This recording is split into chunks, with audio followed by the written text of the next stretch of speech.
This has already been one of the worst weeks of Donald Trump's presidency, and it is only Monday. The markets are crashing. Pete Hegseth's drunken stupidity has created another scandal, and Donald Trump was just hit with a brutal lawsuit that, as you can expect, led to a posting tantrum. We're going to cover it all, but before we do, if I could quickly ask you to leave a like on this video, and if you haven't already and you enjoy our channel, to hit that subscribe button. It goes a long way, and it really does mean a lot to me. Now, it wasn't just this lawsuit that caused Donald Trump's posting tantrum. It was also the fact that several Democrats traveled to El Salvador to speak with and raise awareness about the illegal deportation of Kilmar Abrego Garcia. So before we get into the lawsuit, I want to hear from Maxwell Frost, my congressman, who is down in El Salvador. The fact of the matter is it was their administration, when all this started, that admitted that they made a mistake in court documents, speaking to the Supreme Court, that they made a mistake. That's the whole reason this decision was handed down. They're trying to appeal things left and right. But the fact of the matter is right now, they are not obeying a Supreme Court decision. And everyone should be very concerned about this. Of course, this is a constitutional crisis, but also this is going to have real impact for people across the country. The reason I'm here is because this impacts my constituents. The Donald Trump in the Oval Office talked about the fact that next he wants to go for quote unquote homegrowns. He's talking about U.S. citizens, sending U.S. citizens here to El Salvador. So this is something we all have to be not just alarmed about, but we have to do things about it. And this is part of the reason I'm here with Representatives Garcia, Dexter, and Ansari, because we have a certain privilege being members of Congress. We can come here, ask these tough questions, go to these places, and make sure that the conversation is top of mind for Americans. Everybody should be concerned about this. So Caroline can say whatever the hell she wants. She's just saying whatever Trump wants her to say. But at the end of the day, we have to continue to fight, because there's going to be an end to this story. And the end that we want is for him to be back in the United States and he can go through his due process there. We only have a minute left, but where do you see that going? Is it through the courts? I think reasonably you probably don't have an expectation that you're going to be able to meet with him. You don't have an expectation that Donald Trump is going to change the position of his administration. So where does this go? How do you accomplish what you want to accomplish? It's going to be the courts and it's going to be the people. Of course, they've appealed, and we think there's going to be another decision that goes up to the Supreme Court. They're going to continue to make up lies. And this is also when the people come in. And we know, and we've seen the numbers, that this is a very unpopular move the administration is doing. Look, they know that when he is returned back to the United States, it's going to be a huge political blow to this administration. That is why people like Caroline Leavitt are on Fox News, are on all these conservative news networks saying, no matter what, we're not going to let down. He's not coming back to the United States. The fact of the matter is they don't know that. And this is part of the reason why we have to continue to fight. I am so grateful for the leadership and the bravery of the Democrats who have traveled down to El Salvador. This is what the moment requires. And we talked about this with Congressman Jason Crow, who made it clear that the right thing for Democrats to do politically right now, as he said, is just to do the right thing. This is not an issue that we need to focus group or message test. We need to protect this man's human rights. We need to give him the due process that he is due. And that goes for more than just Abrego Garcia. There are so many who Donald Trump is coming after with his unlawful intimidation and attacks. And one organization, one institution that Donald Trump just came after is firing back. And that is Harvard, with a new lawsuit against Trump that has him scrambling. Harvard sues Trump administration over $2.2 billion funding freeze, the Crimson reports. Harvard sued the Trump administration in federal court on Monday over its multi-billion-dollar cuts to the university's research funding, accusing the White House of undertaking an arbitrary and unconstitutional campaign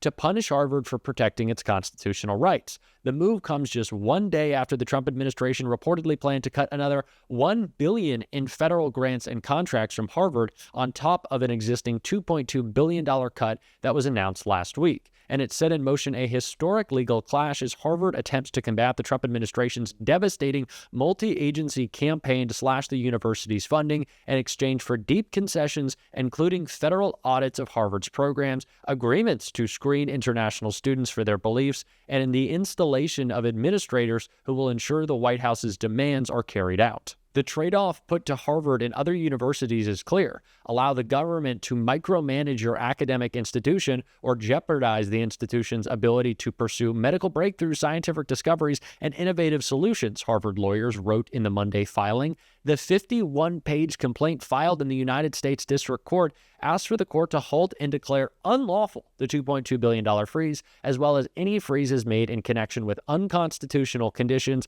in the Trump administration's April 3rd and April 11th letters outlining demands to Harvard.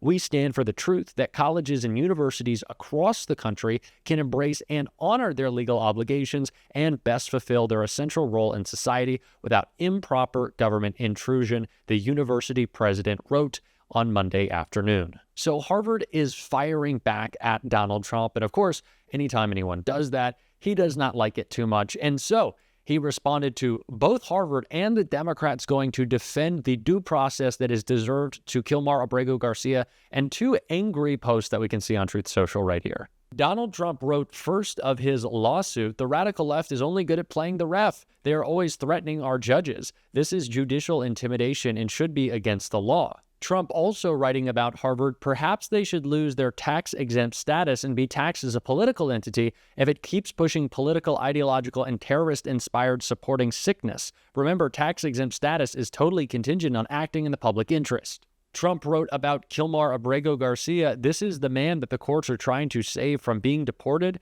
He was supposed to be, according to the judge and the Democrats, a wonderful father from Maryland, but then they noticed he had MS-13 tattooed onto his knuckles and lots of really bad stories about his past. This is the gang that is perhaps the worst of them all. What is wrong with our country?" So first of all, I don't know how Democrats are threatening judges when that is what Donald Trump did all throughout his trials, in which he had to have gag orders placed on him because of his tax on judges and their families. And as far as a tax-exempt status for Harvard, you can debate that if you want, but it is clear Donald Trump is acting with the worst of political intentions on these attacks. Remember conservatives constantly whining about, you don't need to say remember because they always do, how their free speech is suppressed on college campuses?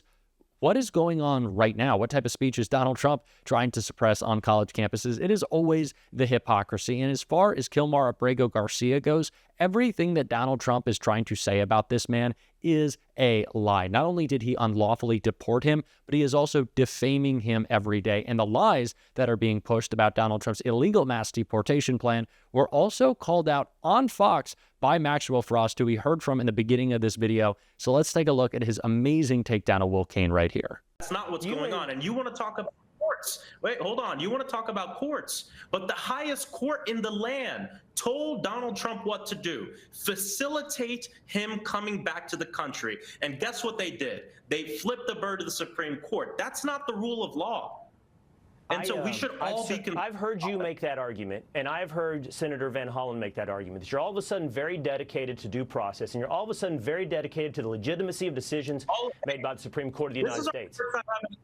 It's all over. You're saying all of a sudden I feel like, Congressman, I feel like 10 months ago.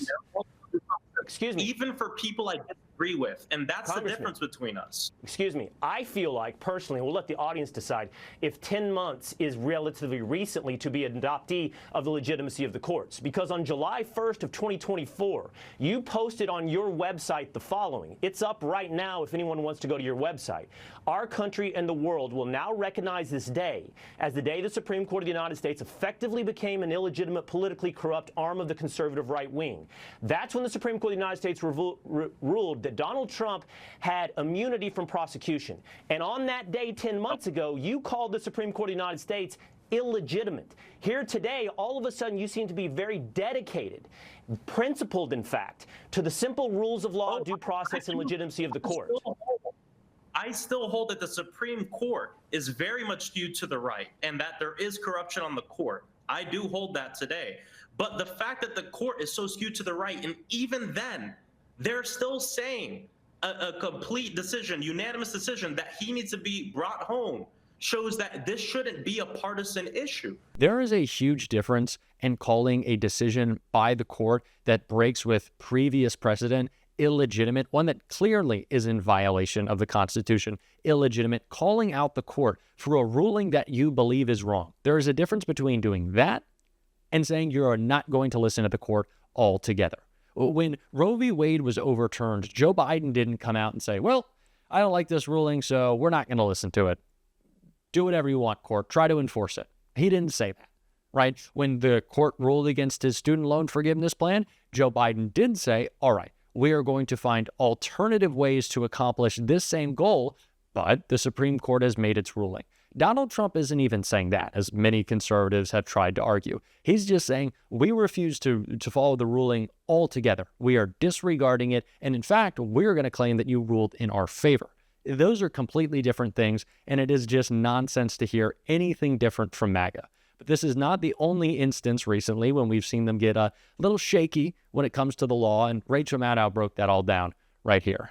Billy Long is one of the last big Trump nominees who has not yet been confirmed. And that's bad timing because, whoo boy, the work is really piling up over at the IRS. But look at this. Just this week, 2 Democratic senators on the Finance Committee wrote to the IRS asking the agency to open a criminal investigation into a handful of companies that they say have been selling tax credits that don't actually exist.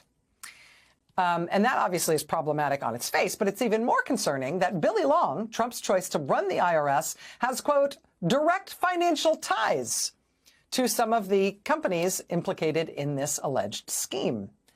The senators write that one of the companies, a company called Lifetime Advisors, hired Billy Long to do substantial work for it. The senators say the other company, called White River Energy, paid Billy Long thousands of dollars for some kind of referral fee. Now, the senators say that it's unclear what role, if any, Billy Long played in promoting these bogus tax credits that allegedly don't exist. But either way, these senators want the IRS to launch a criminal investigation into these firms that ran what they called a fraudulent scheme, including these firms that reportedly have direct financial ties to Trump's pick to run the IRS. And you kind of wish that was the end of the story, but of course it isn't. I mentioned that Billy Long tried to run for Senate and lost a couple years ago. During that race, Billy Long loaned his campaign a bunch of his own personal money. And when he lost, the campaign was in debt, which means the campaign owed money to Billy, to him personally. He's out of it, out of pocket himself. As of last year, 2 years out from that failed Senate campaign, Billy Long was still in the hole by a lot. $130,000 he had given to his campaign. His campaign had never been able to pay it back. And that's where this really gets interesting because, let's see, November, Trump gets elected president. December, he announces Billy Long as his choice to run the IRS. And then look what happens next. Quote, after Trump named Billy Long to head the IRS, Long's campaign committee suddenly raked in nearly $137,000 in less than 3 weeks in January. Money that Long then used to pay himself back. Corruption and criminality are key to this administration. That is what it is all about for them. And we are going to continue to call that out every single day on the show. And if you want to support that, as always, you can hit that subscribe button, leave a like on this video. And if you stuck around to the end, you can drop a blue heart in the comments. And until next time, I'll see you soon.